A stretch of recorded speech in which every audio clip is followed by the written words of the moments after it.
In the grim darkness of the 41st millennium, there is only war, or so the galaxy believed. On a remote hive world, beneath the ruins of a half-toppled cathedral, a circle of chanting cultists sought to prove that ancient credo true once more. Hooded figures swayed in torchlight around a rune-etched pit, their voices rising in a crescendo of forbidden syllables. The air stank of blood and incense. With each chanted verse, the veil between reality and the warp thinned, teetering on the brink of a daemonic breach. Inquisitor Ranvos watched from the shadows atop a crumbling choir loft. Clad in slate-grey carapace armor, embossed with the sigil of the Ordo Malleus, he tightened his gloved grip on an ornate bolt pistol. His heart pounded with righteous fervor and a flicker of unease. "Throne, let our preparations be enough," Voss thought, silently reciting a warding prayer.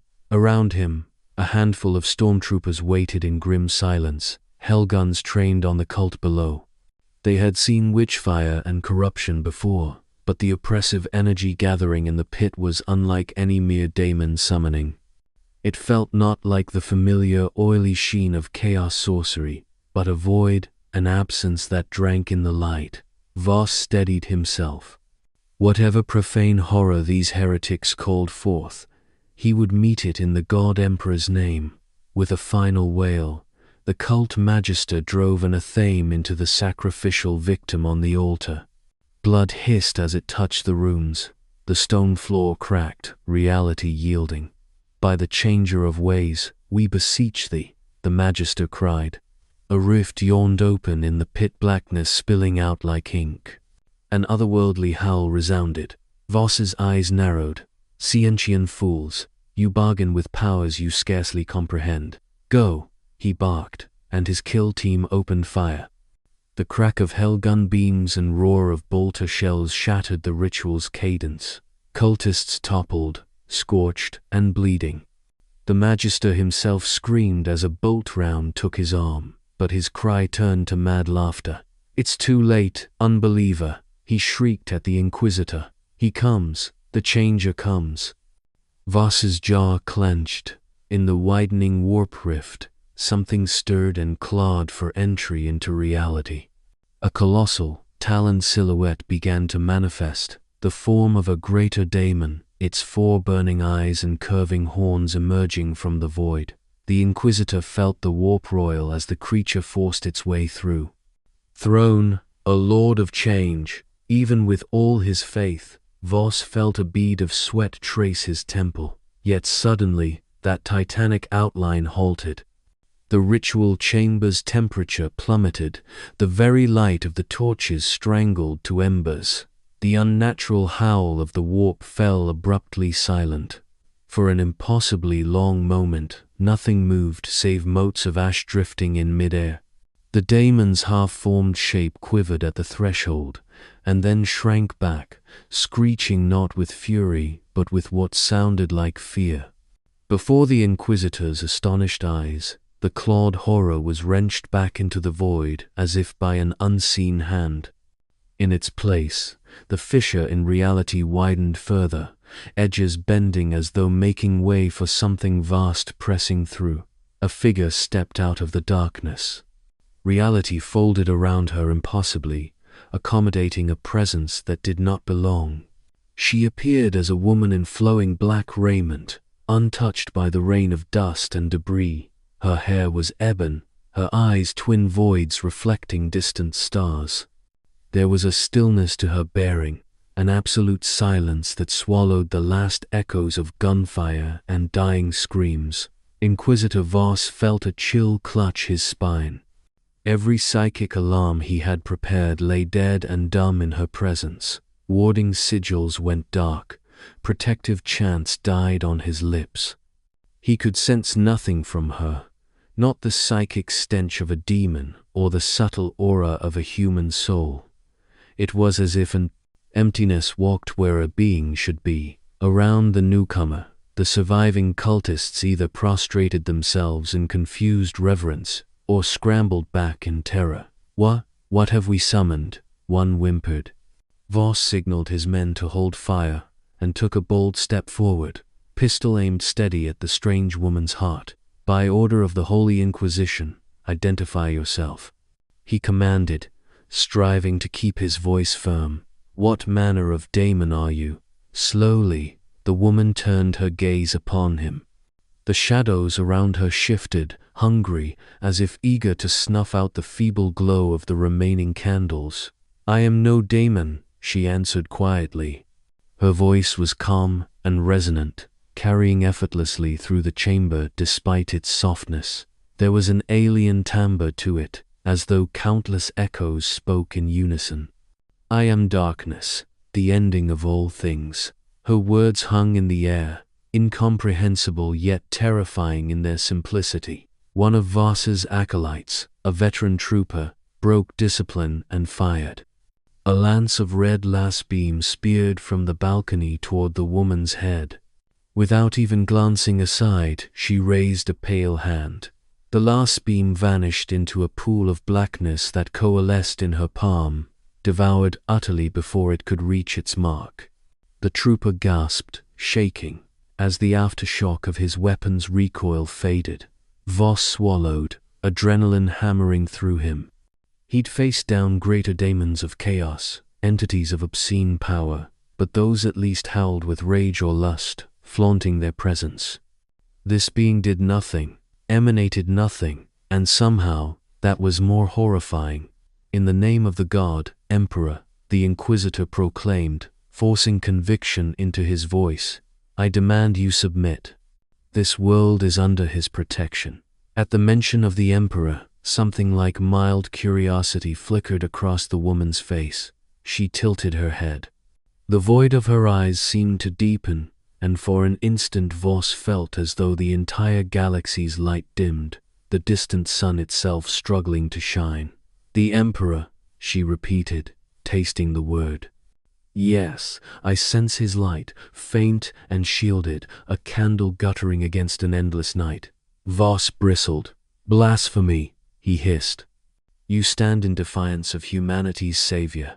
If you truly are no daemon, then you will be cleansed as any unholy aberration."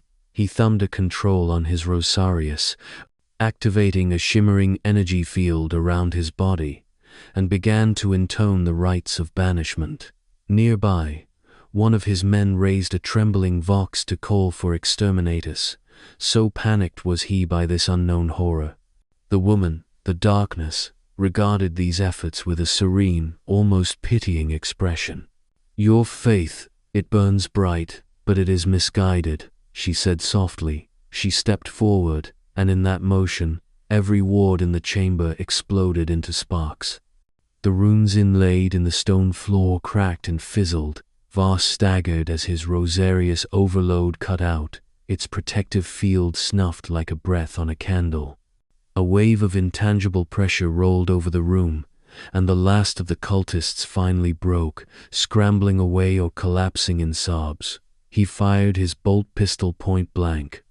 The round, blessed and inscribed to destroy the filth of chaos, should have blown a fist-sized hole through her. Instead, the bolt shell dissolved into fine dust before it even touched the fabric of her gown.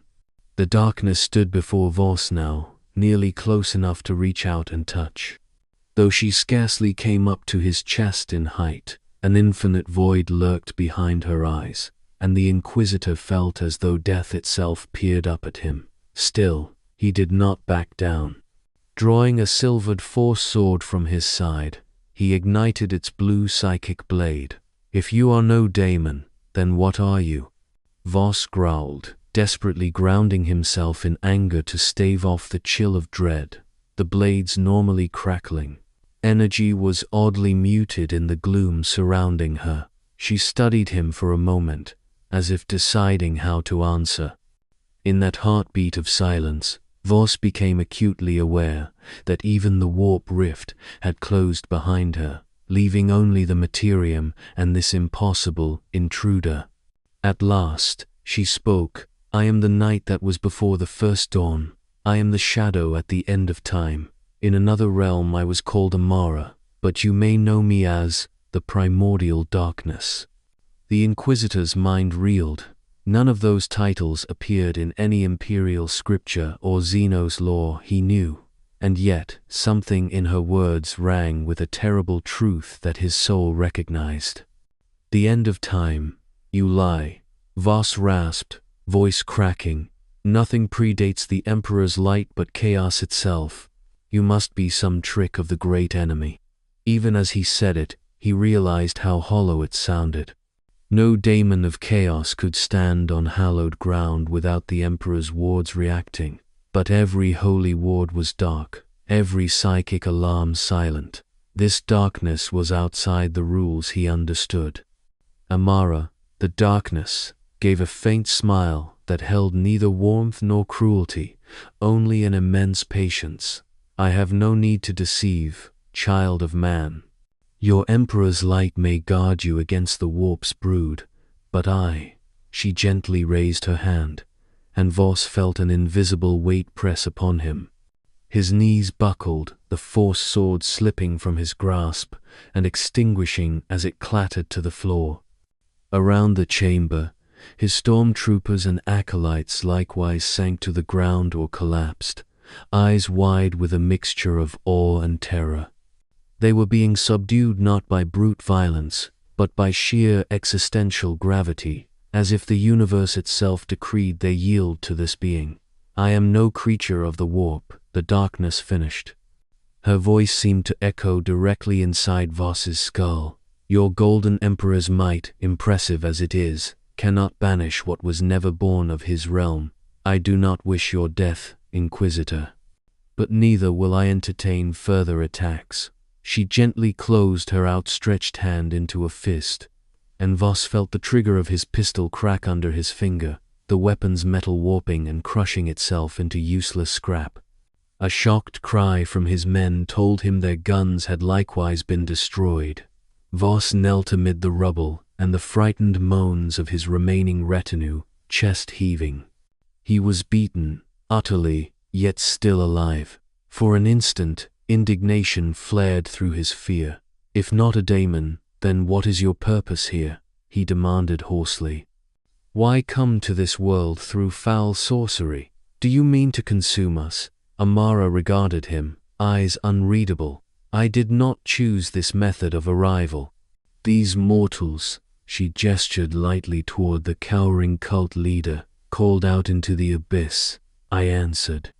Perhaps out of curiosity, or fate. She paused, then added in a quieter tone, I have slept in the void between realities for eons uncounted. This tumultuous galaxy, it stirred me. So much anguish, hope, and despair, all churning in an endless cycle. I wished to see it for myself. Her gaze drifted upward, as though piercing the layers of rockcrete and steel to glimpse the distant stars. To see him, the one they call the Emperor, a flicker of light amidst all this darkness. At that, Inquisitor Voss felt a sudden surge of protective fury on behalf of his lord and master. You will not approach holy terror, he snarled, forcing himself back to his feet through sheer will. I'll die before I let you threaten the Emperor. Even now, unarmed and at her mercy, he bared his teeth with a fanatic's resolve. But the darkness did not strike him down. Instead, something like sadness crossed her features. Such loyalty, she mused almost to herself, such faith, even in the face of oblivion. Tell me, Inquisitor, do you truly believe your Imperium can endure forever? Voss opened his mouth, ready to shout, yes, by his will, but the words faltered. The memory of the lifeless cultists, of the daemon retreating in terror, of this being effortlessly subduing all defenses, weighed on him. His beloved Imperium was mighty, yes, but eternal. He had seen planets razed, billions sacrificed, the Astronomicon flicker during warp storms. If this darkness was what it claimed, no, he crushed the doubt ruthlessly. The Emperor endures, he growled. As long as he sits upon the golden throne, guiding us, humanity will fight on. We will not go quietly into oblivion. Amara's dark eyes studied him for a long moment. In that silence, Voss felt as if she peered straight into his soul, and perhaps the collective soul of all mankind. He saw his reflection in those eyes, a lone, defiant spark walled in by endless night. Finally, she inclined her head, almost a nod of respect. "I hope, for your sake, that your faith is not misplaced." Without another word, the primordial darkness turned and walked back into the emptiness from whence she came. The fabric of reality stretched and bent around her form, then snapped shut with a thunderclap. She was gone, as abruptly as she had arrived. The sudden absence of her pressure made Voss dizzy. He braced himself against a pillar, gasping.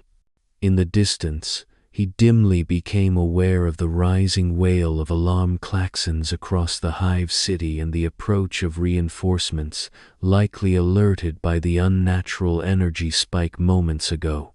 The Inquisitor looked around at the smoldering, blood-spattered chamber. His troopers were alive, shaken but intact, crossing themselves or murmuring litanies of thanks to the Emperor. They had survived an encounter with something far beyond their ken. Voss closed his eyes and sent a quick prayer to Terra. Gratitude for deliverance and a plea for guidance. What now? Everything he knew of the universe's cosmic order had been upended in the space of a few minutes. A being not of chaos, yet more terrifying than any daemon, was loose in the galaxy. Did he truly mean to try to stop that from reaching Terra? The thought was laughable, and yet, he was an Inquisitor of the Imperium. His duty was to protect the throne, no matter the cost. He activated his vox, voice hardened with renewed purpose. "Transmitting priority, Alpha astropathic message," he rasped, "to the High Lords and the Inquisition Conclave. By my authority, the situation is Code 4 Black Omega. An entity of unknown classification has manifested. Extreme threat. Caution to all Imperial forces. The darkness walks among the stars." His words echoed in the shattered chapel. Inquisitor Voss steeled himself. However futile it might be, warnings would be given, and defenses prepared. "We will not go quietly," he repeated inwardly, clinging to that promise. For in the grim darkness of the far future, even an inevitable end must be fought. The warp was in turmoil. Where once its roiling madness had been ceaseless, storms of emotion and thought given infernal life, now there were eddies of unnerving calm rolling outward from a single moving locus of darkness. Like oil dropped into water, the presence of the primordial dark spread a stain of stillness through the immaterium. Lesser daemons that swarmed in their billions fled from that encroaching silence, instinctively recoiling. Warp predators slunk away into the ether, whimpering as a primordial dread seized them. Amara walked through the warp with measured grace. To her eyes, accustomed to the void beyond creation, this realm of chaos and nightmare was both garish and pitiful. Shifting vistas of impossible color flared and died around her as the warp reacted in spasmodic convulsions to her intrusion. Here a school of crystalline, fanged specters swirled like fish, then dispersed at a mere wave of her hand. There a mountain of congealed hatred collapsed into putrid sludge. As she passed, the howling of the warp, normally a cacophony of souls screaming, laughing, weeping, diminished to a muted whisper in her wake. It was as if the immaterium itself were holding its breath. She could sense them watching, 4 great and malignant minds, latched like leeches onto the dreams of the galaxy's inhabitants. They felt vast even to her perception, firmly rooted in this reality's psychic substrate, but compared to the boundless cosmic entities of her home universe, these chaos gods were parochial things, each a single note in the discordant symphony of the warp. Still, Amara acknowledged their power in this realm. They were the closest thing this reality had to gods, and they would not suffer her presence quietly. As she traversed a particularly dense cloud of residual war bloodlust, likely emanations from some mass battlefield in real space, the first of the ruinous powers revealed itself. Khorne, the blood god, could restrain his fury no longer. The crimson mist coalesced before Amara into a gargantuan form of brass and sinew. A snarling hound's face glared down at her, crowned with a throne of skulls that floated amid a sea of boiling blood. In his massive clawed hands he gripped a great blade wreathed in fire. Every motion of the war god's muscled form sent rivulets of blood raining into the ether. "You dare trespass here." Khorne's voice was a thunderclap of rage that rattled the psychic firmament. "I smell no fear on you, no allegiance. By the blood spilt in my name, you will kneel or be destroyed, creature." He swung his great sword in a ferocious arc, cleaving toward the lone woman. The weapon's edge tore the warp fabric itself asunder in its path, sending out a shockwave of skull-shaped fire. Amara did not flinch. She raised one slender hand, and between thumb and forefinger she caught the descending blade. There was a deafening clang as unstoppable force met immovable object. Khorne's eyes widened in disbelief as the petite figure before him stopped his killing strike effortlessly. The flaming sword quivered in her grasp, spewing sparks. Amara's dark eyes flicked up at the towering blood god. "I do not kneel, war god," she said quietly. "And you cannot destroy what you cannot even wound." With a faint sigh, she exerted a fraction of her will. The brass sword, a relic gorged on eons of slaughter, shuddered, then shattered. It burst into 1,000 red-hot shards that scattered like shrapnel. One fragment sliced through Khorne's cheek, drawing black ichor. He roared in pain and outrage, clapping a hand to the unexpected wound. Before the incensed deity could lash out anew, a cloying chuckle gurgled from the shadows. "Blood and slaughter won't avail you here, Khorne," came a wet, jovial voice. From the oozing ground of the warp, a colossal shape arose, blighted and gangrenous. Nurgle, the Plague Father, took form as a mountain of decaying flesh.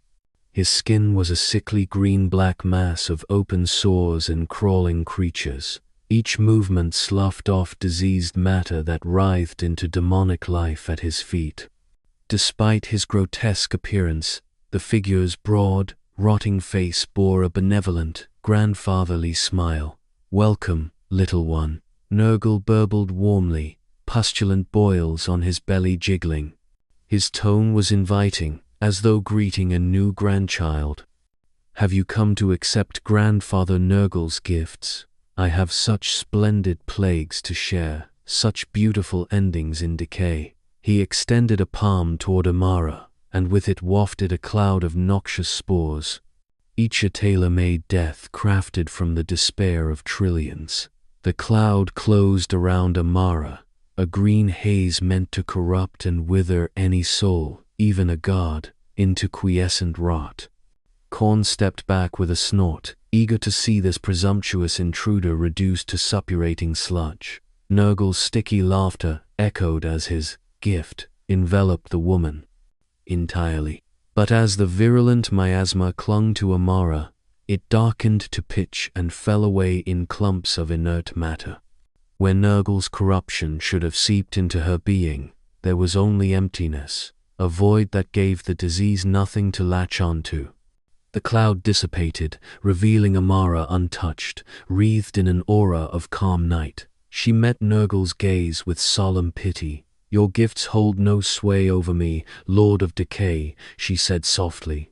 "Decay presupposes life, and life presupposes creation. But I am the uncreation. The rot you spread leads, eventually, to rebirth, new life from death. I bring an end to that cycle, a final rest with no return." For the first time in countless ages, the plague god's jovial smile faltered. The prospect of death without rebirth, of decay without new life to follow, was anathema to his very nature. "No life after," he gurgled, a flicker of genuine uncertainty in his milky eyes.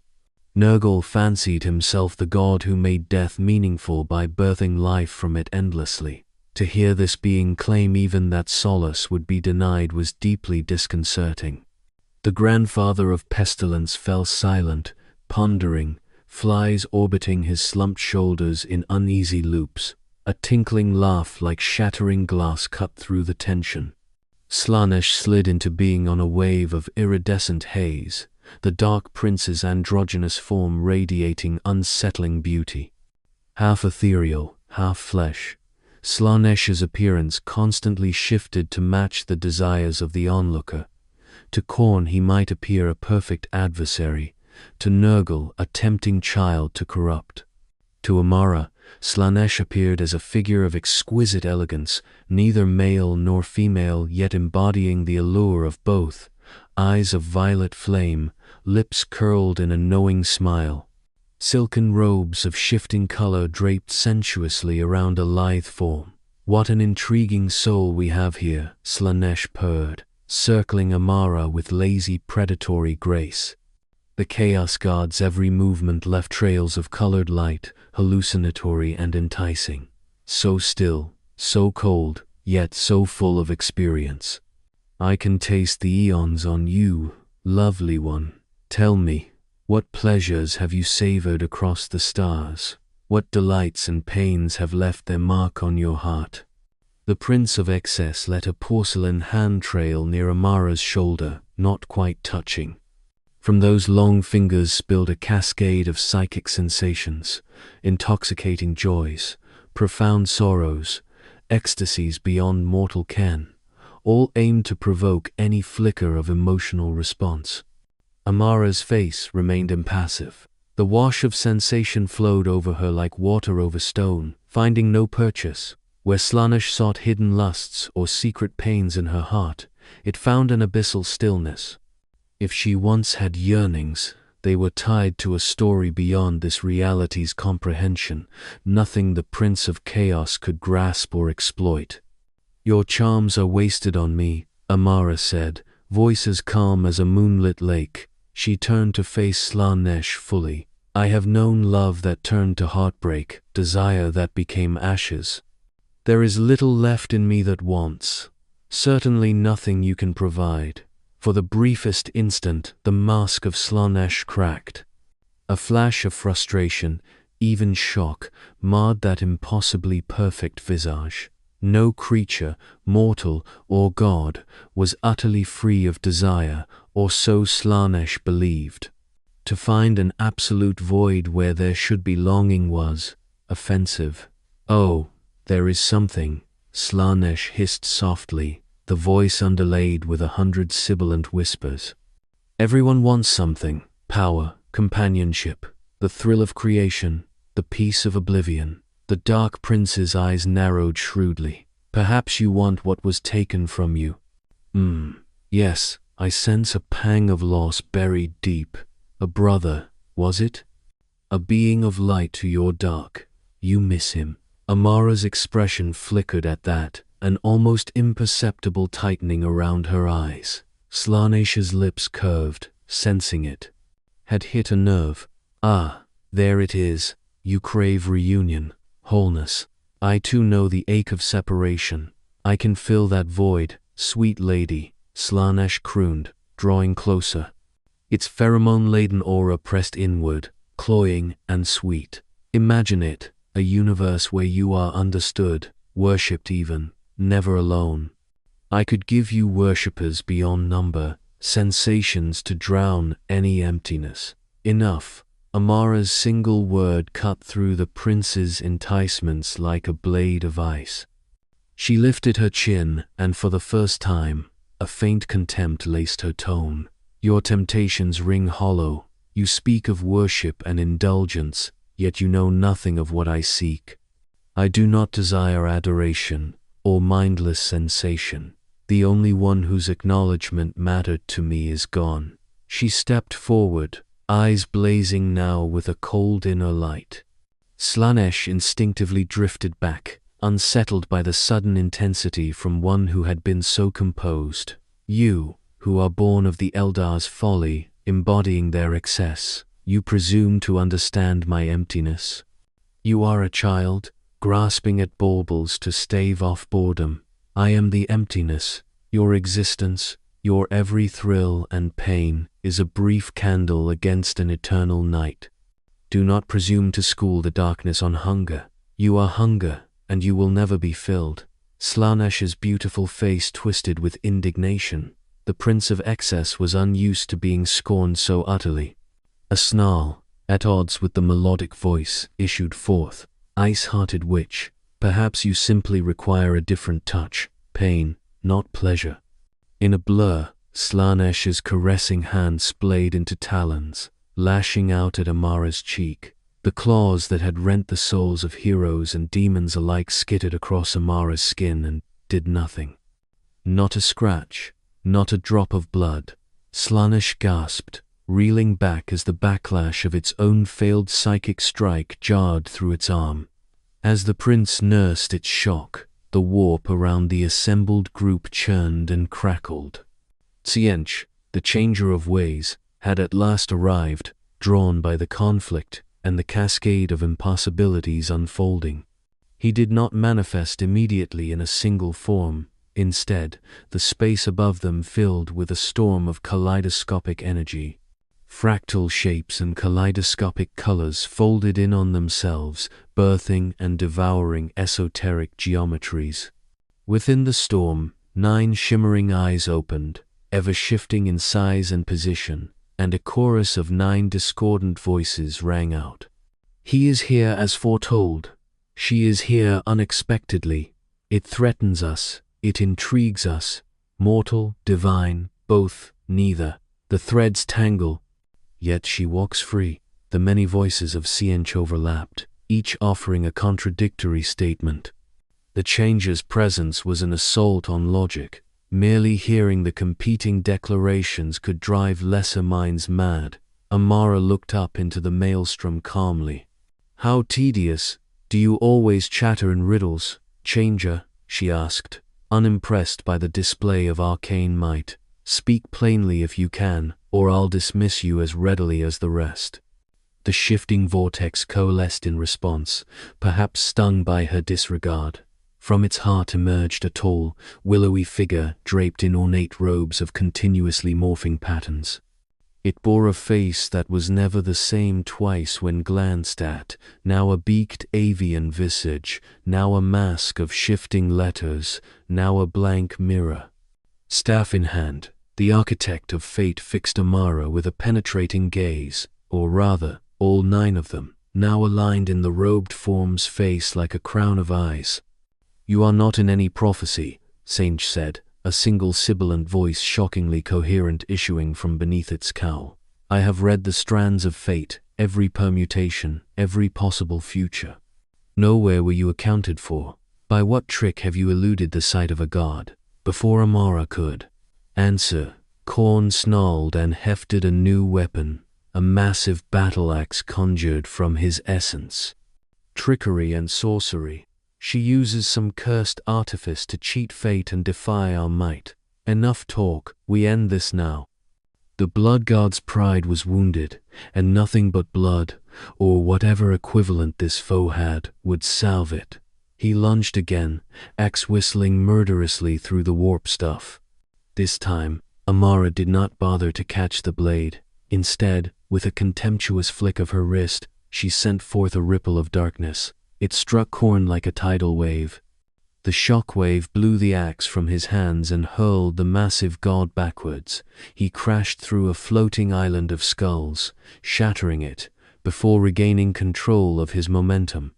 Bellowing in frustration, Khorne began to gather his strength for a truly apocalyptic assault, summoning legions of bloodletters and juggernauts from the ether to his side. Slanesh, nursing offended pride, also prepared to strike in earnest, calling forth a gale of hypnotic, agonizing screams that swirled like a razor-edged tempest around Amara. Nurgle, troubled but instinctively defensive of his realm, summoned up waves of slime and rot that oozed from below, seeking to entomb the dark intruder. Tsiench raised his staff, and the warp itself bent into a labyrinth around her. Jagged shards of unreality, paradoxes made tangible, all intending to ensnare her in an endless maze of change. The four Chaos Gods unleashed their full might in concert. It was a sight not seen since the ancient war against the Citan or the fall of the Eldar, all the gods united, however briefly, against a single foe. Their combined onslaught could unmake worlds, obliterate souls, shatter the fabric of existence itself. The warp bled with power. Red murder, blue magic, purple ecstasy, green decay, all converging on the still center where the lone woman stood. Amara closed her eyes. Not in fear, but in resignation, she did not attempt to dodge or raise a shield. She simply allowed the storm to crash upon her. The chaotic energies converged, a cataclysmic detonation of psychic force that sent shockwaves ripping through the immaterium. Demon worlds trembled. The infernal legions watching from afar howled as the force sent ripples of agony through even their insensate forms. Mortal psychers across the galaxy cried out in pain or collapsed as far away as Terra. Such was the resonance of that moment. For a few heartbeats, all was blinding light and raw, deafening power. As the flare receded, the four ruinous powers looked on, eager to see nothing but dispersed ashes where their foe had stood. But as the maelstrom subsided, a silhouette remained. Amara still stood in the center of a shallow crater of evaporated warp stuff, her black gown fluttering in the dying winds of power, unharmed, unmoved. She opened her eyes and brushed an errant lock of hair from her face. "Are you finished?" she asked quietly. An incredulous silence answered. The Chaos Gods were stunned. Such a thing was impossible. Nothing in the universe could endure the combined wrath of all four. Not the Emperor, not the most blessed of the Eldar, not even the tyrannid hive mind. Chench's 9 eyes widened in unison, each showing a different equation of disbelief. "This cannot be," the Changer of Ways whispered. "Nothing can resist our power. Nothing in this reality." Amara's voice cut through, completing the thought. "In this reality. That is the key phrase you overlook." She began to walk toward them, steps languid, unconcerned by the divine beings flanking her on all sides. Tendrils of raw chaos skittered away at her approach, as if she were oil repelling water. "I told you, I am not of your universe. Your warp, born of the collective psyche of this realm's beings, is just one small ocean in a vast cosmos. I hail from the endless void beyond and before." As she advanced, her shadow lengthened and spread across the churning warpscape, darkening the sickly skies. The manifestations of the Chaos Gods involuntarily retreated before that shadow, a primal urge to flee lighting within even their ancient essences. They regrouped, battered pride igniting anger once more. In a flash of brazen fury, Khorne's massive form charged again. This time, instead of conjuring weapons, the blood god swung with his own brass fists, each the size of a tank. Amara did not slow. She allowed him to land a blow squarely upon her, a strike that could crush mountains. Khorne's fist met her slight frame and stopped dead as though he had punched the heart of a star. The kinetic force rippled outwards, blowing apart a swarm of furies that had gathered to watch, but Amara remained standing, a petite figure holding up the fist of a giant with one hand. With a casual motion, she twisted Khorne's wrist. A sickening crack echoed as the blood god's brass bones broke. Khorne howled in disbelief and agony, stumbling back and clutching his ruined limb. Rage contorted his features, but beneath it lurked something he had never felt: panic. The war god's red eyes glinted as he considered summoning his ultimate doomsday, the ever-burning madness axe that had once split the planet of Scathia in half. But deep down, he now doubted even that would matter. Slaanesh attempted subtlety instead. From behind Amara, the Prince of Excess wove a complex illusion, a facsimile of Amara's long-lost brother, the only being she might hesitate against, conjured from the clue Slaanesh had gleaned earlier. the radiant form of a man appearing as a gentle, loving presence stepped towards her, arms outstretched. "Sister, it's me. I'm here," cooed the illusion, perfectly mimicking the voice of God, Chuck, as Amara knew him. "Come, let us reunite." Amara paused at this, her stride faltering for the first time. The expression that passed over her face was one of raw yearning and pain, the careful composure cracking. She half turned toward the phantom of her brother, drawn by millennia of loneliness. Slaanesh pounced.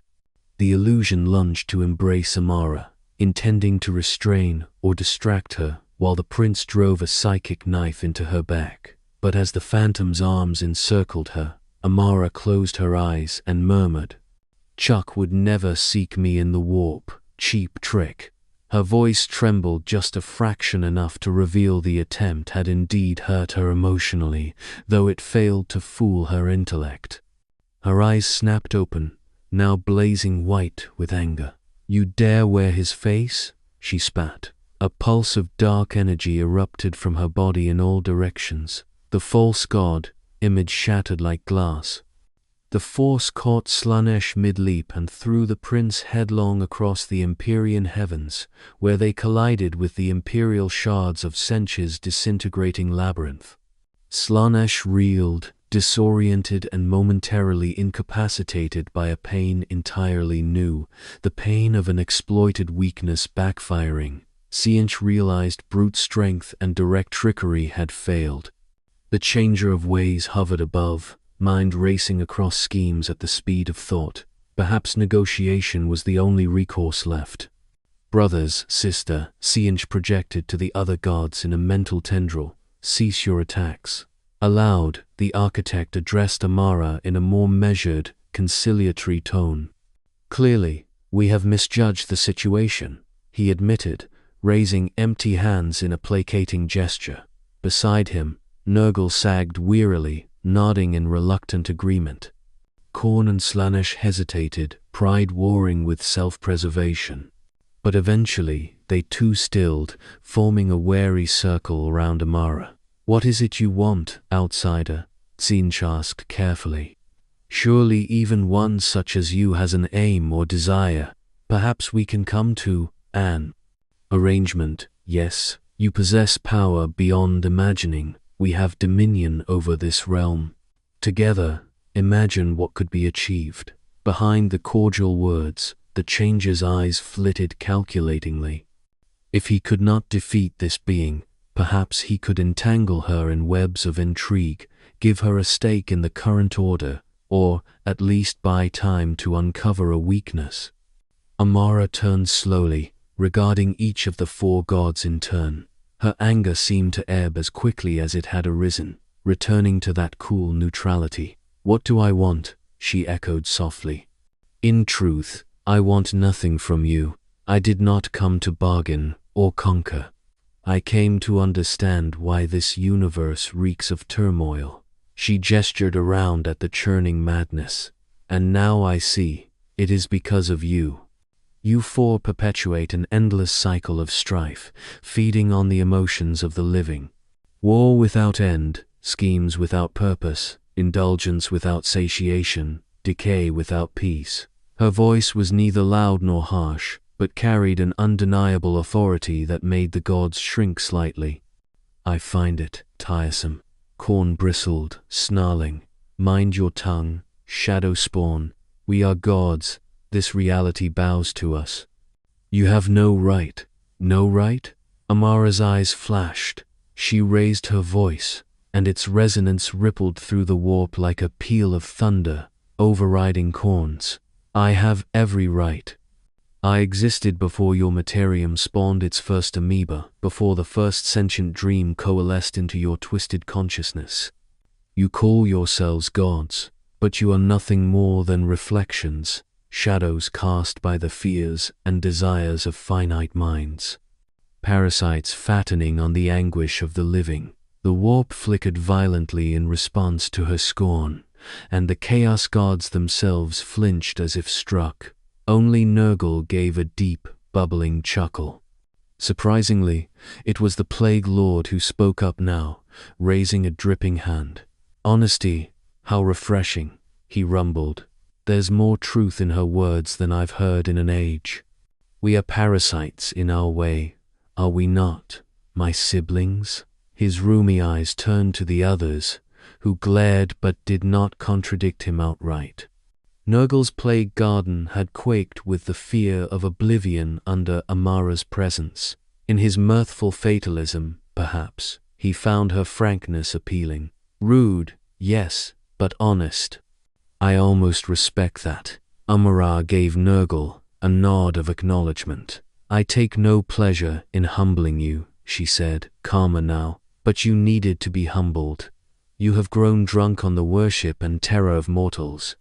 Consider this a reminder. Even gods are small things in the end. Sench narrowed his ever-changing eyes. If we are so small, why stay your hand? You have demonstrated your superiority. What prevents you from unmaking us outright, if that is within your power?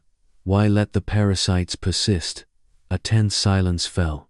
Slaanesh and Khorne looked to Amara warily, clearly sharing the question. Would she destroy them? Could she? The prospect sent a quiver of dread through even Khorne's hardened heart. Amara was silent for a moment, pondering. In truth, wrath had risen in her at their obstinance, and indeed she could do it, snuff them out one by one like candles. But an echo of her brother's teachings, or perhaps her own evolving conscience since reconciling with him in her original universe, tempered that impulse. I said I am the end of all things, she replied slowly. But the time of the end is not now. If I were to unmake you here and now, what purpose would it serve? The mortals who spawned you would still harbor rage, ambition, lust, despair, and new horrors would eventually take your place. Perhaps even worse ones. She almost smiled, a faint curve of her lips. This universe is not ready for its final night, and I am not some savior come to fix its problems by force. I am an ending, yes, but I am also a mirror to truth. She stepped closer to Tzeentch's shifting form, and the changer had to steel himself not to retreat. Here is the truth, lords of chaos. You are not omnipotent. You rule only by the folly and frailty of those below. Without mortal hatred, Khorne, you wither. Without mortal hope and fear of change, Tzeentch, you stagnate. Without mortal despair, Nurgle, you starve. Without mortal desire, Slaanesh, you vanish. Each god tensed as she named them, the truth biting deep. You need them. They do not need you, not inherently. They only think they do, because you have made yourselves part of the cycle. But I am something they truly need, eventually, the release at the end of cycles. The peace when all struggles cease. That is why you fear me, because I represent a universe where no one needs war or scheming or excess, or gods of chaos at all. Her words echoed across the immaterium. For a long moment, none of the four could muster a reply. Rage warred with fear, and, grudgingly, understanding in their ancient minds. It was Khorne who broke the silence, though notably without his prior bluster. His tone was begrudging, restrained. We are as we are, he growled. We did not choose our nature. We were born of blood and passion uncounted. Is it a crime to exist, then? To play the game that we were shaped to play? Amara regarded the blood god for a beat. Surprisingly, she gave a small nod. No, it is not a crime. You simply are, as I am what I am. It is the nature of this reality that shaped you thus. I cannot fault you for being born from the flaws and fervor of living beings. She swept her gaze over all of them. If I have a desire, great powers, it is perhaps this, that you contemplate your existence with honesty. See the futility of this endless torment, for you, too, are trapped in it. Perhaps you cannot escape it, but you might find some measure of perspective. A harsh bark of laughter came from Slaanesh, though it was devoid of real mirth. Perspective? How quaint! What would you have us do? Cease our eternal war against each other, hold hands, sing like grateful children." The prince sneered, pain and frustration making his voice sharp. "We are attuned to the mortals. They will not cease their lusts and hatred simply because we contemplate nicely." Tsiench raised a clawed finger pensively. "Perhaps not, but perhaps there is wisdom in what she implies." He was speaking more to his siblings now. "We have been playing the same game since the old night. A struggle with no victor, only an eternal balancing act. What has it availed us? We are no closer to any ultimate triumph. We fluctuate with the mortal's tides. Meanwhile, there are forces beyond even our ken, as we now see." Nurgle nodded sagely, a blob of mucus sliding off his chin. "Aye, perhaps we should remember we are siblings after all, born of the same chaotic womb. There are threats that should unite us, like in elder days." He gave Amara a significant look, but it was not entirely hostile, more one of acknowledgement of a superior predator in the food chain. Khorne spat a glob of burning saliva. "Ch, cowards, would you break our age-old rivalry so readily?" But his heart wasn't in the insult. The war god's eyes were distant, as if seeing some long-lost memory of unity. "Still, I cannot deny the truth laid bare here. It leaves a foul taste, but it is truth. The game is hollow. Without worthy skulls newly added to my throne, I feel the stagnation as keenly as you, Sanch." Slaanesh merely tossed his head, unwilling to admit any concession verbally. But the others could sense a grudging accord in the prince's taut silence. Amara watched the interplay with a measured gaze. In her own way, she pitied these creatures, stuck in their loops of hunger. She knew something of being misunderstood and isolated by one's nature, if not exactly the same. "My point is made, then," she said quietly. "I will not destroy you, Chaos Guards, not today, and not by direct action. The universe will extinguish you in its own due time when the last sentient mind closes its eyes. Until then, continue as you will. But know that your dominion is neither all-encompassing nor eternal. And perhaps choose what you do with the ages left to you, rather than mindlessly repeating instincts. That would be the closest to freedom you could attain." This counsel hung in the warp's acrid air. The four gods shifted uneasily. It was disconcerting to be lectured like children, more disconcerting still to realize they had little rebuttal. "We will remember your advice," Tsench said at last, and there was no sarcasm in it, only a cautious respect. Amara inclined her head. "See that you do." She then cast her gaze beyond them, as though looking at something far away. In truth, she was sensing the beacon of psychic light blazing far across the sea of souls, a beacon emanating from the soul system, the Emperor's light. It was flickering under the warp turbulence her presence caused, but it shone doggedly against the gloom. She felt drawn to it, like a moth to a flame, except she was the dark, and it the light. That interplay, that duality, called out across realities to her very being. "It is time I spoke with the one you call the corpse, Emperor," she announced, her voice distant, contemplative. "The last act in this little sojourn of mine." At that, the Chaos Gods bristled once more, not in hostility to her, but at the very thought of their ultimate enemy. Their reactions came swiftly. "Tell him his servants are fools," Khorne growled, still nursing his hurt arm. "His realm is a slaughterhouse that feeds me well. I doubt he'll listen to you, Darkness, but if he does, tell him war is all his Imperium has left. Tell him his reason failed, and our gifts claimed his people." Slaanesh purred poisonously. "They revel in fanatical cruelty now, my domain as much as any. He is a god of lies sitting on a throne of excess bloodshed." Tsench's eyes glinted with malice.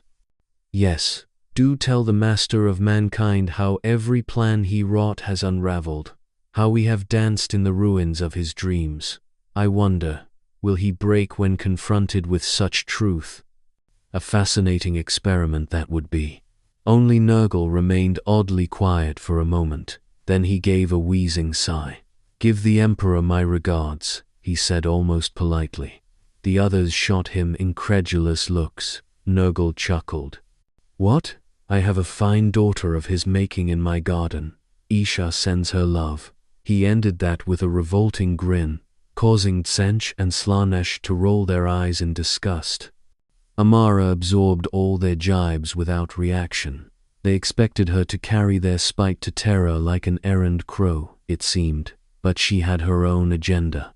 "I will speak what needs to be spoken," she simply said. Her form began to drift upward, the warp bending once more around her.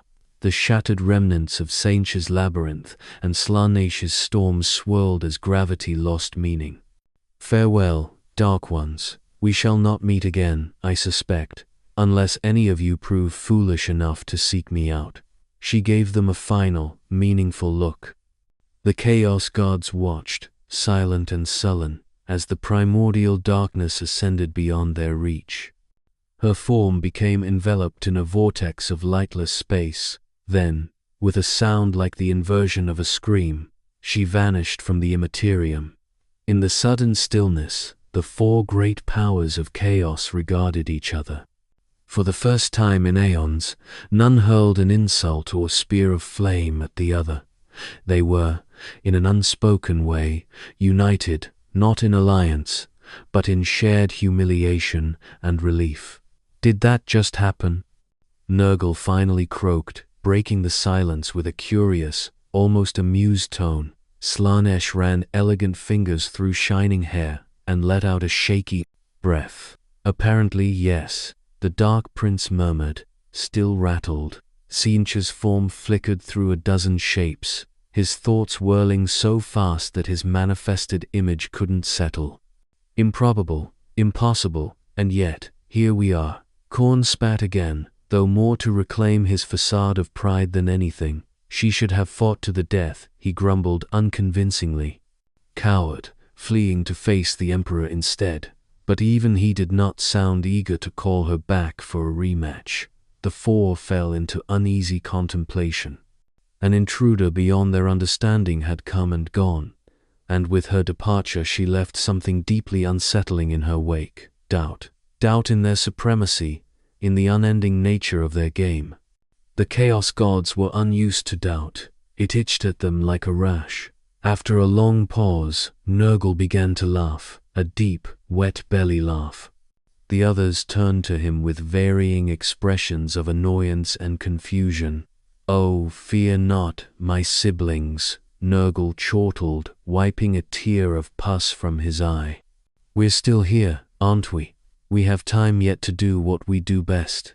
He held up a finger dripping with slime.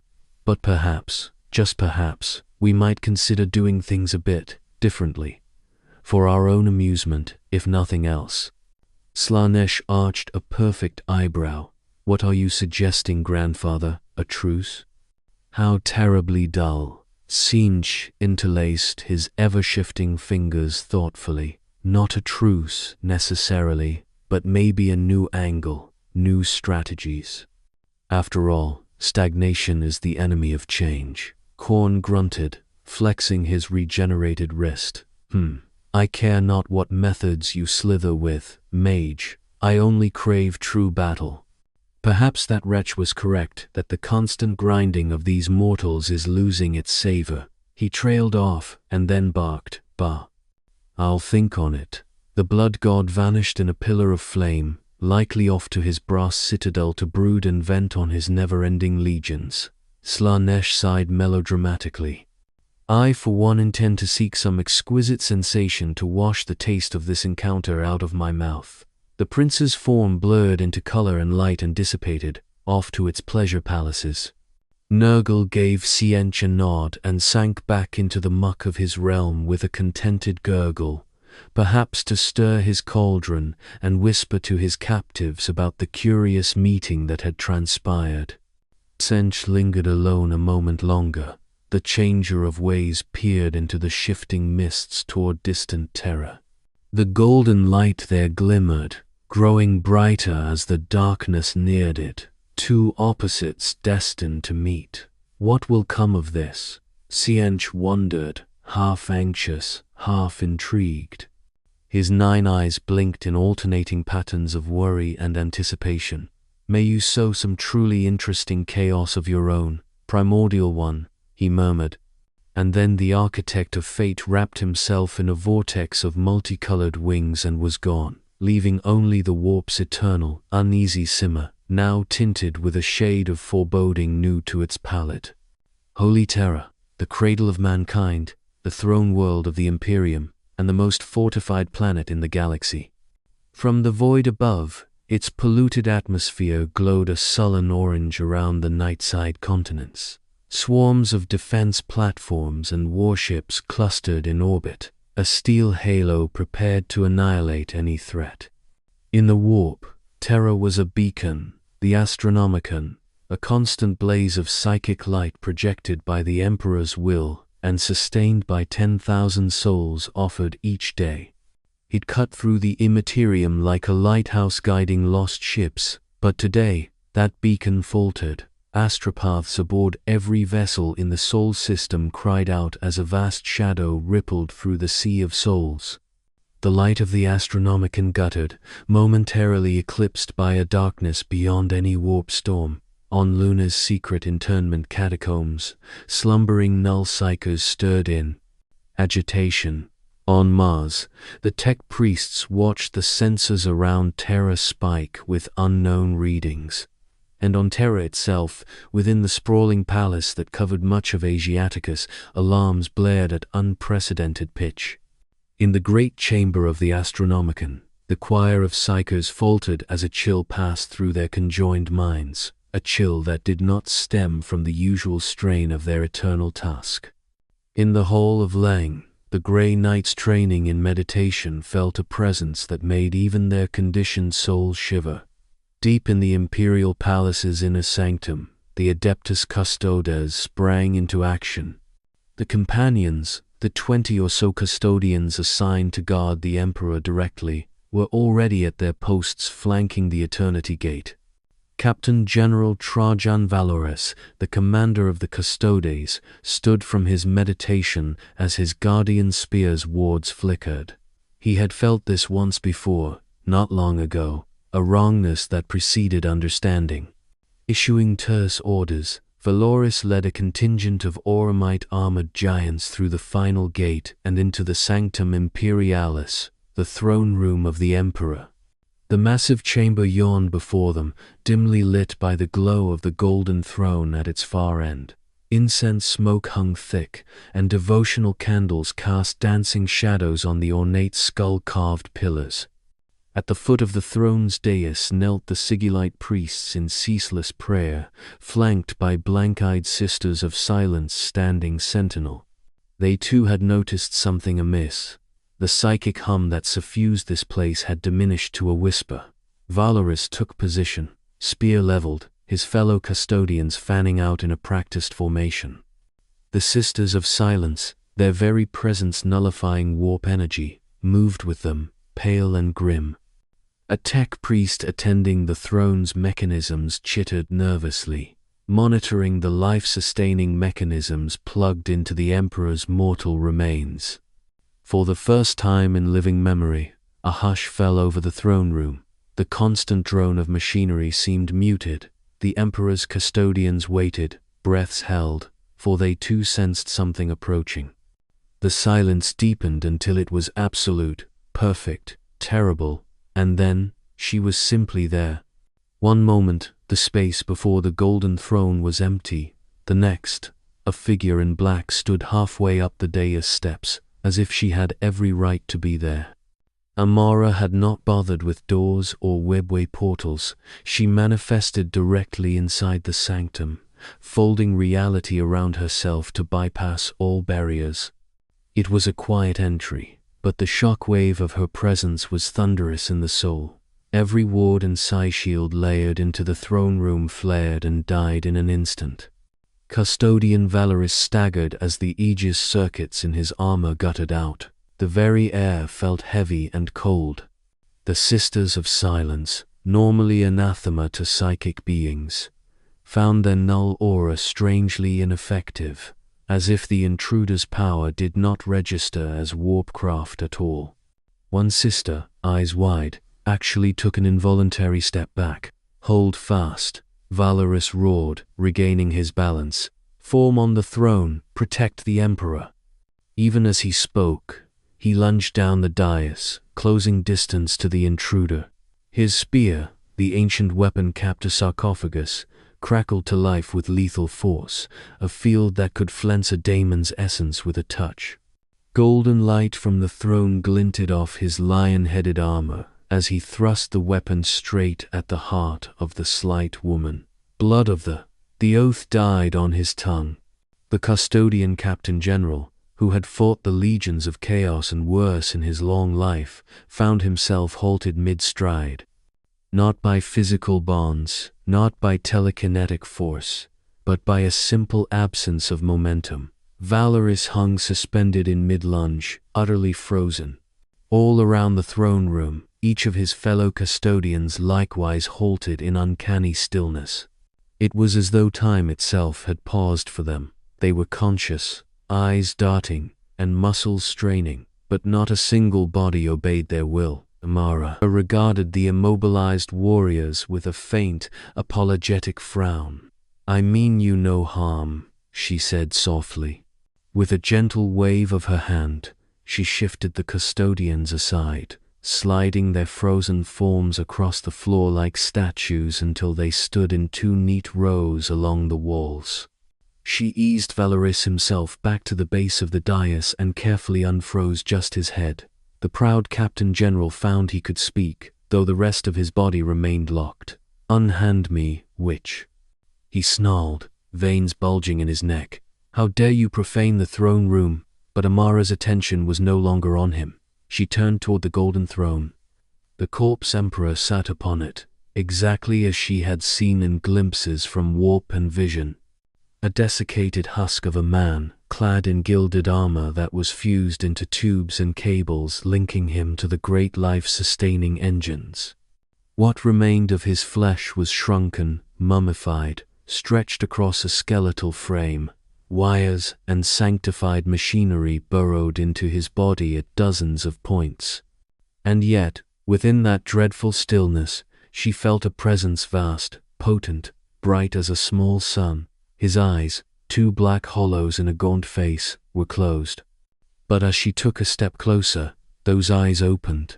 Where once they might have been dark brown, now they shone brilliant gold, lit from within by psychic power. Though the Emperor's physical body was all but dead, his spirit was alert and focused intently on this intruder. In that piercing golden gaze, Amara felt the weight of ages, a will nearly as ancient as her own. He was testing her in that instant, a subtle probe across the warp to discern her nature. She allowed it, to an extent, letting him sense that she was indeed no daemon, no Xeno's trick. But when his probe sought deeper, to pluck secrets of her origin, he met a void he could not penetrate, a door opening onto infinite darkness, reflecting his gaze back at him. The Emperor's psychic presence recoiled slightly in surprise. A voice spoke directly into Amara's mind, rich and resonant. "You are not of the warp, nor of any realm I know. What are you?" It was not audible sound, but a projection of thought, the Emperor's voice bypassing mortal senses and addressing her consciousness itself. To Amara, it sounded layered, as if 1,000 voices spoke in unison behind the primary one, echoes of the innumerable souls that bolstered the Emperor's power. Behind her, Valorous ceased his shouting, awestruck as he realized the Emperor was communicating. All present, the custodians, the sisters, the priests, felt the psychic pressure increase. Some priests collapsed to their knees in fervent prayer, mistaking this as a sign of the Emperor's wrath. Amara inclined her head respectfully. She answered aloud, her own telepathic abilities limited, or rather, not aligned with the warp's method of communication. Her voice, clear and calm, carried through the high vaults. I am known as Amara. Some call me the Darkness. I come from beyond your stars, beyond this reality's reach. The Emperor's eyes flared, bathing the dais in golden light. He scrutinized her deeply. I see an absence, a paradox made flesh. You stand outside the design of this universe, a being of primordial entropy. There was curiosity in his mental tone, and caution. Yes, Amara replied simply. You might say I embody the end of all things. The final entropy that awaits at the end of time. Murmurs of alarm came from some of the ecclesiarchy attendants who overheard her, though they could not hear the Emperor's voice.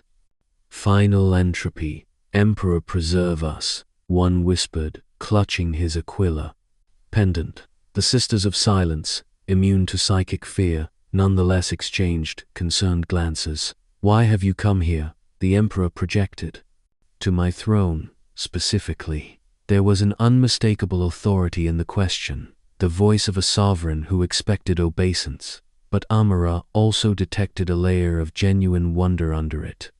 Despite his measured tone, the Emperor of mankind was frankly perplexed, a rare state for him. She took another step up until she was just a few paces from the golden throne. The two sisters flanking the Emperor's seat moved to bar the way, null halberds crossed. Their faces were stern beneath their scarlet hoods. Amara paused. The Sisters of Silence had no souls, no presence in the warp at all, rendering them untouchable to psychers and daemons. They were, in a sense, embodiments of the Emperor's own creed of the material over the immaterial. Their null field pressed around Amara, but she merely found it curious, like a patch of vacuum amid atmosphere. To her, it was not harmful. If anything, she appreciated the clarity it provided against the background psychic noise. Gently, she raised her hands to show she meant no harm. Let me speak to him, she said softly to the sisters. I respect your duty, but I have not come to slay or corrupt. The sisters, of course, did not answer. They were voiceless and unswayed by words. They held position, unyielding. Seeing this, the Emperor made a slight gesture with two skeletal fingers. At once, the sisters parted and stepped back. They obeyed his will above all. He clearly wished this confrontation to proceed. Amara bowed her head a fraction in thanks and stepped fully onto the final platform of the dais, at eye level now with the seated Emperor. Captain General Valois, still paralyzed below, quivered with helpless outrage at the sight of an intruder standing over the master of mankind. But he could do nothing but silently pray the Emperor would smite her where she stood. She regarded the Emperor, not just the corpse on the throne, but the psychic giant behind that facade. In the warp, his soul blazed to her sight like a great comet, wounded, split among a million tasks yet still intensely luminous. She could sense the constant tug on him, the Astronomicon, the anchor against chaos, the soul bindings, all stretching him thin. And perhaps, deeper down, a fatigue and sorrow so profound it nearly matched her own. I came to speak with you, Emperor of mankind. Amara answered his question at length, her tone gentle. To understand you and your Imperium, I have observed much on my journey through your galaxy. Now I wish to hear your perspective, and offer mine. Then I will go, one way or another. The Emperor's shriveled lips did not move, but she felt a ripple of wry amusement from him. Few have ever approached me in such a manner. Many pray, some beg, a few attempt to bargain, but to simply talk, the psychic voice hummed with dark humor. You truly are an outsider. He shifted slightly on the throne, the first voluntary motion of his body in centuries. The tech priest monitoring his vitals nearly had a seizure of excitement, mechadendrites flailing. Golden light spilled from the Emperor's eyes, washing over Amara, a sensation like standing in warm sunlight, but with a razor's edge of scrutiny. Very well, Amara, speak, then. Say what you came to say. She took a breath, a purely human reflex she had picked up. The though she did not need to breathe. "I have traveled across the void of your universe and found a galaxy in misery," she began, her voice resonant in the cavernous hall. "I've seen 1,000,000 worlds engulfed in war without end. I walked the immaterium and spoke with your so-called gods of chaos. I have met your inquisitors, your aliens, your traitors. All of them live in fear, of chaos, of you, of each other. The common folk labor and die under an oppressive yoke of desperation. Your once bright empire is drenched in blood and superstition. Reason and hope, if ever they existed, have been eclipsed by fanaticism and despair." Each sentence landed like a blow in the silence. Gasps and outraged hisses came from the priests at this sacrilege, but none dared interrupt while the emperor engaged her. Amara's eyes searched the withered face of the emperor. He was listening, judging. She felt his psychic presence coil tighter, more defensively. "I realize I speak bluntly. Perhaps you expect a being like me to savor this brokenness, to revel in an easy end to a wretched universe." She shook her head sadly. "But I do not. I find it disappointing, puzzling, even. I came in part to ask, how did it come to this, Emperor? Why do you, with all your might, permit such torment in your domain? Why does humanity suffer so under your rule?" The Emperor's eyes narrowed to burning slits. The psychic pressure intensified. Even Amara felt it prick at her void, shielded soul. "You assume much, stranger," came the Emperor's voice, laden with a millennia of burden. "That I permit this willingly, that this is what I intended. The Imperium's state is not a choice I made lightly, but a consequence of war and necessity." He leaned forward slightly, golden light cascading from his entire body now, the throne's mechanisms whirring with sudden energy input. 10,000 years ago I was struck down by my favored son, nearly slain. Since then I have sat here, locked in endless battle against the warp, sacrificing daily to keep mankind alive. Do you think I want these daily atrocities committed in my name? Do you think it pleases me to have become a false god to a zealot church? A tremor of emotion underlay those thoughts. Anger, guilt. It faded back into steely resolve quickly. No. But without me, there is nothing. Without my sacrifice, chaos would engulf humanity completely, and all those petty miseries you decry would pale before the eternal damnation that would ensue. You say humanity suffers under my rule, perhaps, yet that suffering is the shield and fuel that keeps the greater horror at bay. Every shriek of agony on a martyr's pyre, every drop of blood spilled in my name is another moment purchased for mankind to exist." He paused, a psychic snarl curling through his mind, voice. "So do not presume me ignorant or indifferent. I carry the weight of every one of those lives lost. This wretched Imperium endures because it must. Because without it, humanity falls, and if humanity falls, chaos triumphs." As the Emperor's silent tirade poured into her mind, Amara closed her eyes, absorbing each word. The sheer force of his conviction was impressive. She realized he truly believed every ounce of this justification, and perhaps, to an extent, it was true. But she had also glimpsed something he would not openly admit, regret, deep and chasmal, beneath the stern exterior. She opened her eyes and nodded slowly. "I know of the long war that sundered your vision. I know of Horus and the heresy that nearly destroyed you. I have seen it in the minds of your servants." A flicker of pain, quickly mastered, shot through the Emperor's aura at the name Horus. "But 10,000 years have passed, Emperor," Amara continued gently. 10 millennia sitting on that throne, watching your people devolve into fanatics and butchers. You say it's all to fend off chaos, yet I walked among the chaos gods, and I tell you this, they feed on what the Imperium has become. Your people's hatred, ignorance, despair, it only strengthens the warp's grip. Your cure has become the disease. The Emperor's psychic presence pulsed with indignation. You presume to lecture me on chaos. I, who have battled them for thousands of years, I know too well they feed on humanity's flaws. But humanity is flawed. I could not change that. At least, not in time. A hint of sadness tinged that last thought, slipping out inadvertently. He reasserted himself, and the entire palace quaked as he projected. I tried to elevate mankind. They rejected enlightenment and clamored for gods and masters. So I gave them what they asked for, a god to worship, a stern father to obey. It was not the future I desired, but it was the only path left to hold them together. A booming crack resounded as one of the distant pillars split, unable to handle the psychic strain radiating from the throne. Frightened serfs scurried away from falling masonry. Amara noticed the Astronomican's hum in the air faltering irregularly. The Emperor's concentration wavered as he vented emotion.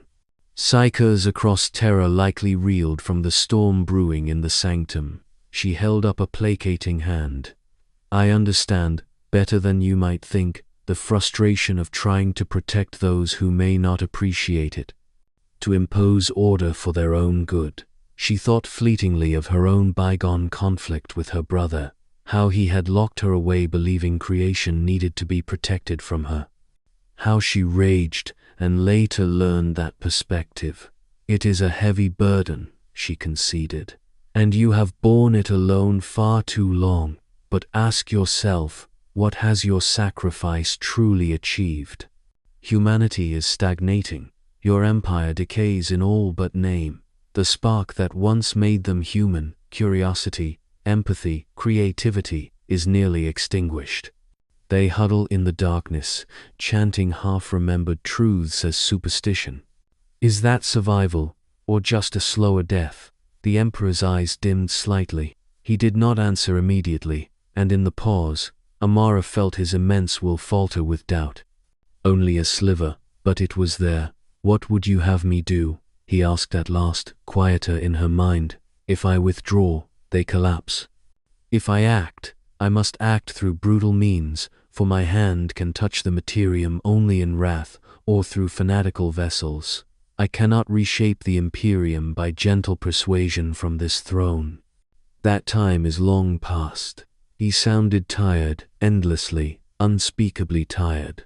Amara felt a pang of pity. Despite all his power, in some ways, the Emperor was as trapped as she had been in her cosmic prison ages ago, a figure chained by duty and fate. You say you cannot change things gently, Amara said.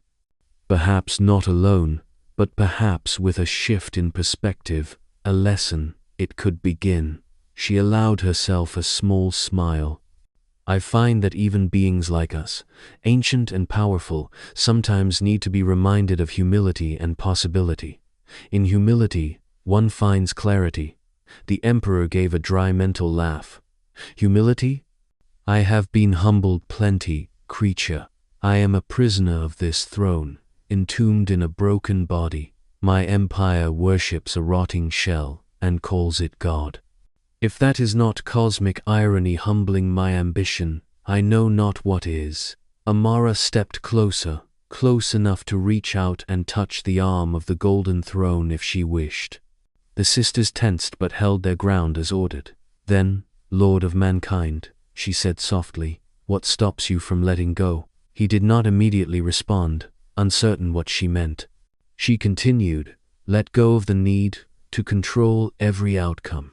You have sacrificed and micromanaged humanity's fate for so long, and yet mortals still have not grown into what you dreamed.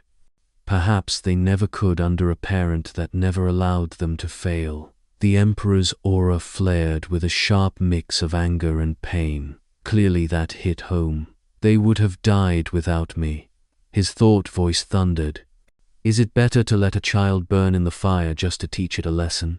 I kept the fire at bay. I gave them millennia of security in which to mature. That they squandered it is not solely my doing, isn't it?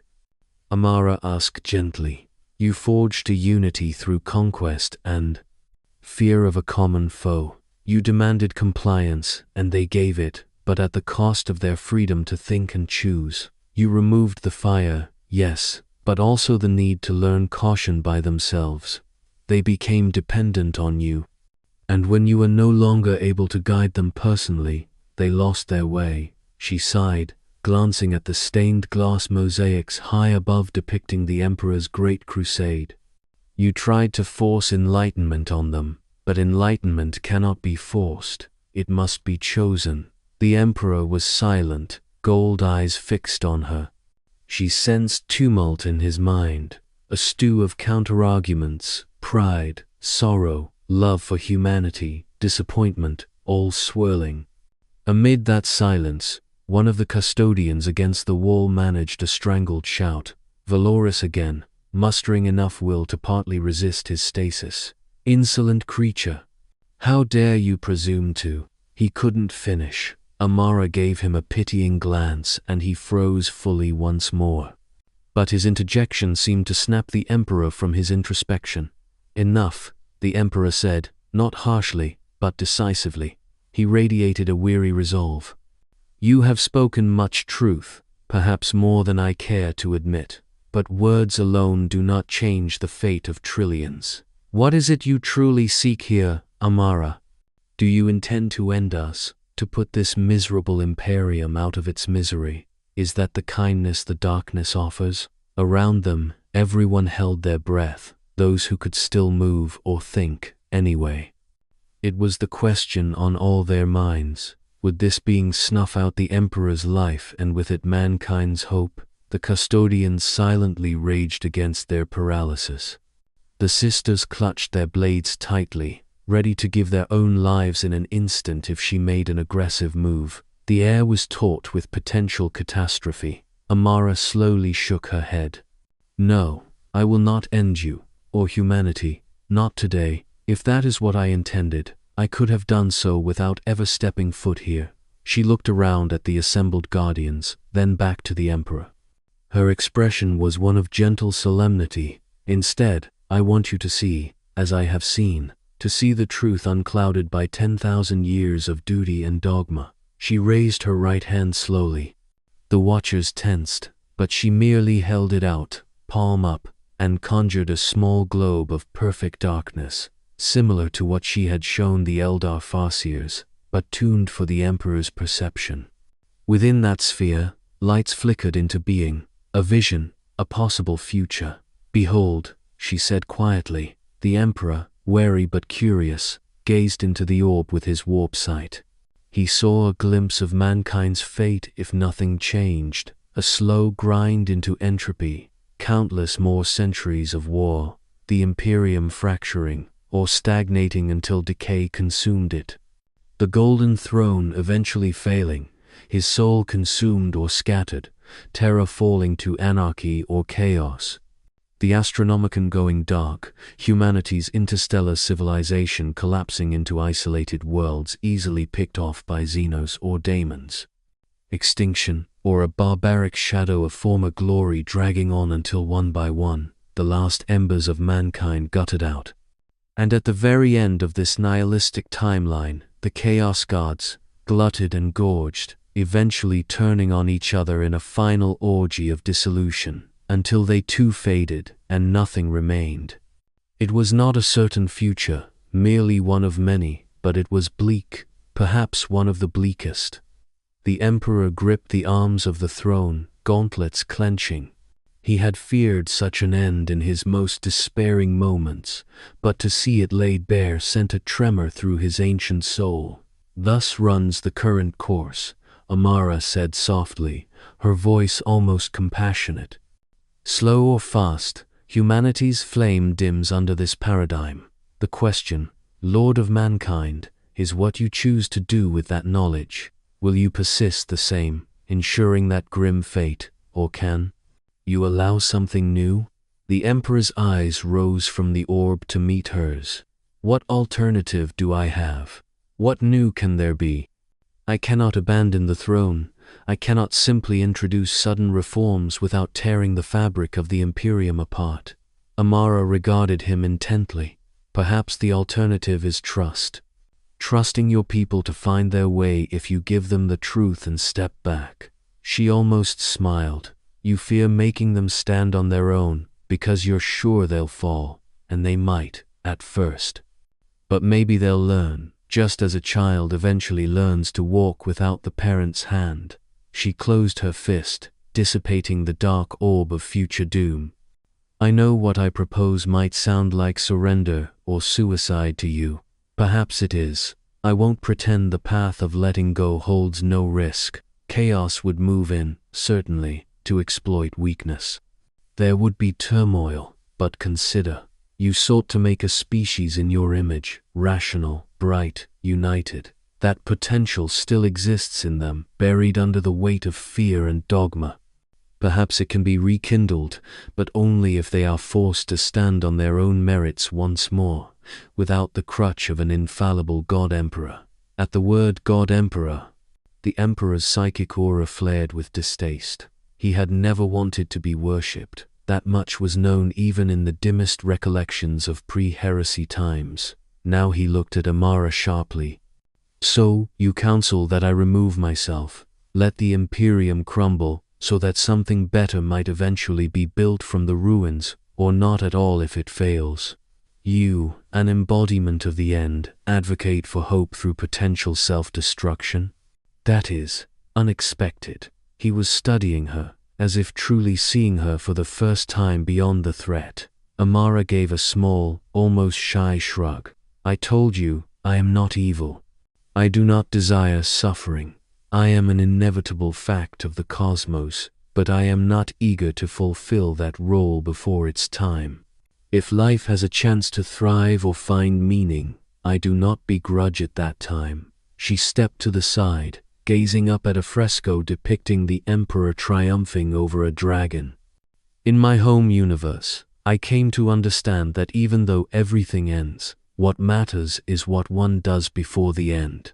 The journey, the choices, the legacies created, those give the inevitable ending its context and weight. A universe where life has no freedom, no growth, is a universe that has lost its meaning long before I arrive to close the final chapter. Turning back to him, she added softly, so, yes. Paradoxical as it may be, the darkness is suggesting you allow a glimmer of dawn to break upon this endless night of yours. If it fails, well, I will be here at the end regardless. But if it succeeds, perhaps that end won't be a tragedy, but a peaceful conclusion to a life well lived. The Emperor was silent. In the silence, the only sound was the labored rasp of his mechanical ventilator and the faint electrical crackle of the throne. Those in the throne room who could still think were dumbstruck by what they were witnessing.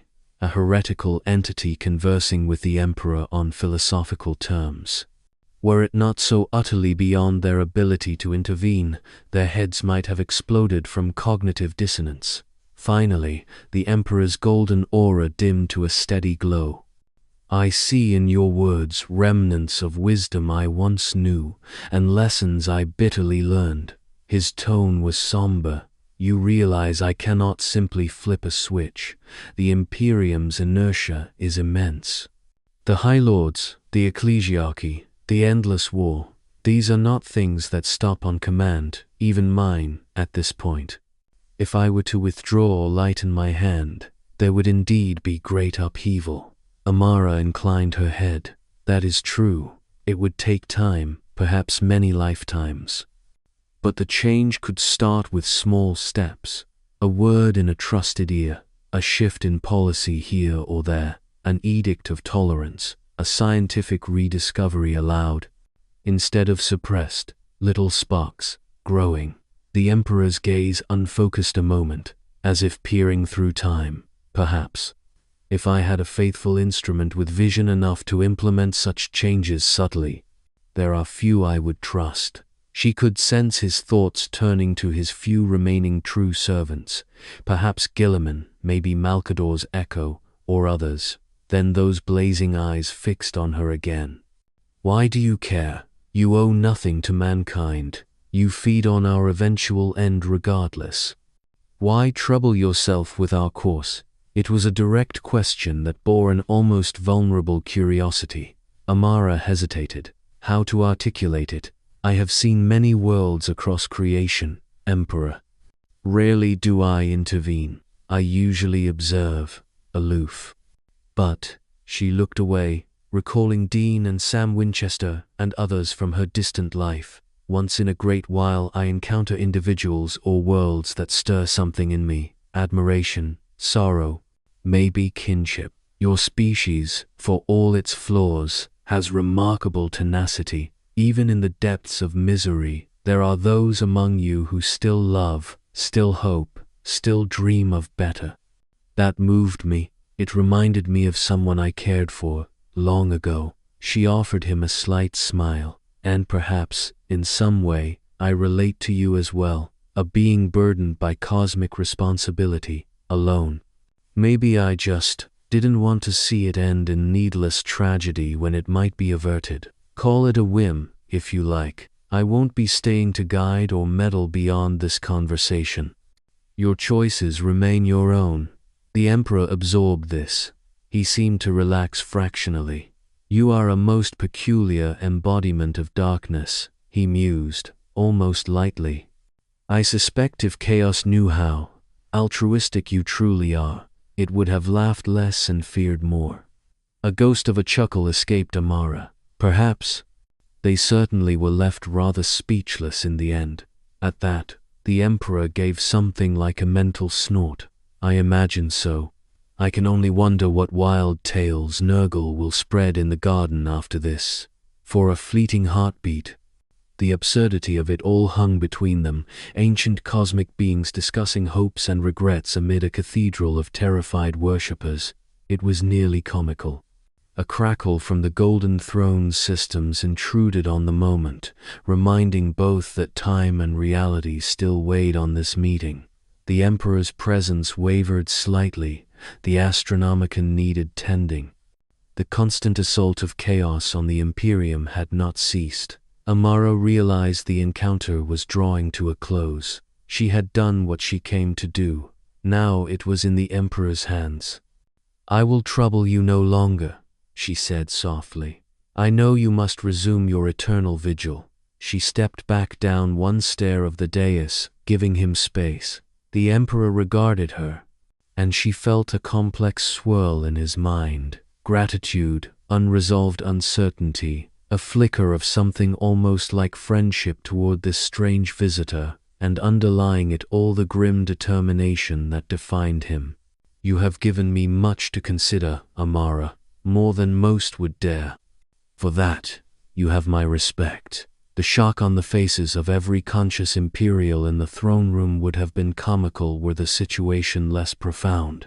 Their God Emperor offering respect to an intruding entity. It was unheard of. I will not promise miracles, the Emperor continued, his mental voice regaining its kingly authority, but I will ponder your counsel. Perhaps there is yet a path to betterment that does not lead through endless blood. He paused, then added, should you ever return to this universe in its twilight, perhaps you will find a humanity more worthy of the stars, or at least, a humanity that faced the end on its own terms. Amara bowed her head. I would like that, if so, and if not, I will do what I must when the time comes, with no malice. The Emperor inclined his head in a nod. A strange, quiet understanding passed between the two, the sovereign of a doomed people and the cosmic shadow that must eventually claim all things. It was not friendship, not exactly, but it was a recognition that even opposed concepts could find mutual respect in understanding the weight each carried. Amara turned to leave. With a thought, she released the stasis hold on the custodians and sisters and others. All at once, bodies lurched and stumbled as those warriors regained motion. Several custodians fell into combat stances, weapons readied, but Valorous barked, hold, quickly, seeing the intruder simply walking away and the Emperor's aura calm. The sisters remained tense but did not bar her passage as she stepped down the last steps of the dais. Captain General Valorous, panting from the stress of forced immobility, planted himself between her and the exit. His scarred face was a mixture of confusion, shame at his inability to protect the throne, and residual fury. What have you done?" he managed through gritted teeth. Amara paused before the towering golden figure. She gave him a weary smile. "Spoken with your lord, that is all. You protected him well, Captain. Do not think you failed. In another circumstance, perhaps you could have bested me." It was not true, of course, but she offered him that morsel of honor, sensing his pride. Valorous blinked, unsure how to react. He looked to the Emperor for guidance. The Emperor's corpse face was again impassive, eyes shut as if in deep concentration, but a gentle pulse of reassurance reached the minds of all present, a sign that all was well. At that, the custodians parted reluctantly. Amara began to stride down the long nave of the throne room toward the shattered gates beyond. The ecclesiarchal priests shrank from her as she passed. Some spat litanies of banishment too late. She ignored them. When she reached the threshold, she stopped one last time and glanced back over her shoulder. The custodes were already swarming around the Emperor, checking systems, re-establishing defensive stances. The sisters had resumed their silent vigil. No one spoke to her or chased her, perhaps unsure if they even could or should. Amara allowed herself one final look at the master of mankind, perched upon that life-giving tomb. Their eyes met across the distance, golden and black.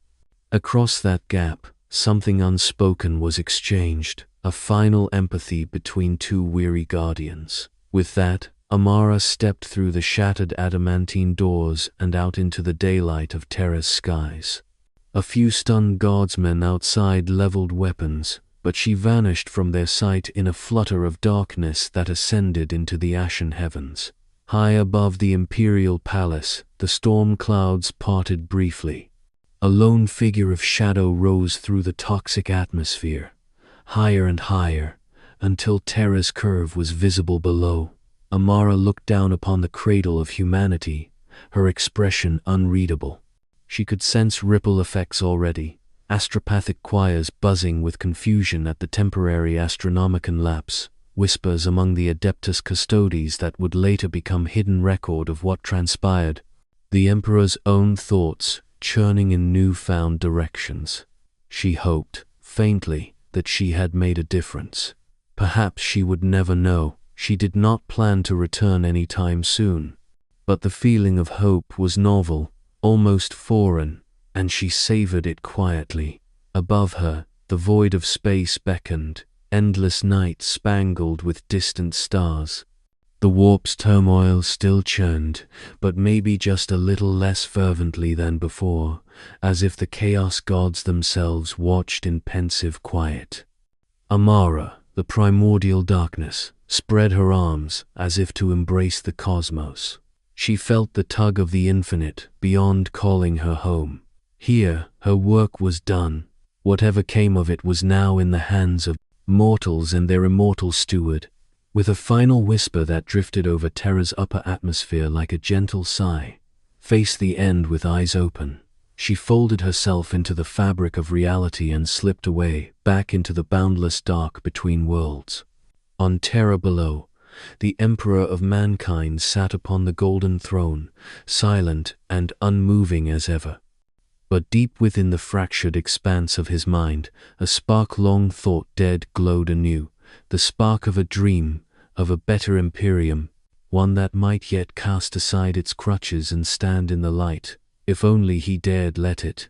Surrounded by eternal war and unyielding darkness, the Emperor contemplated the unimaginable, that perhaps, after 10,000 years, change was possible.